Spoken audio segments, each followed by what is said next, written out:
तेरे बिना हर लम्हा खाली सा लगता है, दिल का हर कोना सुना सा लगता है। जो कभी तेरी हंसी से रोशन था यहाँ, अब वही जहां अंधेरा सा लगता है।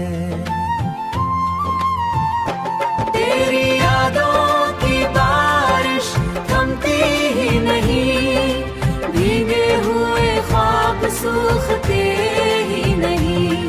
हम चाह कर भी तुझे भुला नहीं पाते, क्योंकि ये दिल किसी और से। हम चाह कर भी तुझे भुला नहीं पाते, क्योंकि ये दिल किसी और से जुड़ते ही नहीं।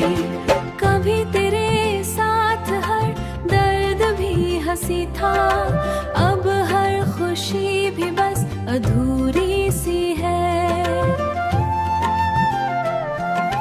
तू था तो सब कुछ अपना सा लगता था, अब जिंदगी ही थोड़ी सी दूरी सी है।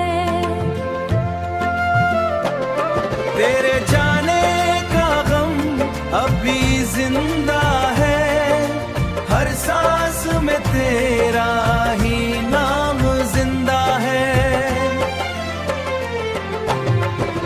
हम टूट कर भी जी रहे हैं यहाँ, क्योंकि तेरी यादों का पैगाम जिंदा है। लोग कहते हैं वक्त सब ठीक कर देता है, पर ये दिल अब भी तुझ पे अटका है। ना कोई नया चेहरा अच्छा लगता है, ना कोई नया रिश्ता ना टिकता है। तेरी आवाज अब भी सुनाई देती है, खामोशियों में तन्हाई रो देती है। हम मुस्कुरा तो लेते हैं सबके सामने,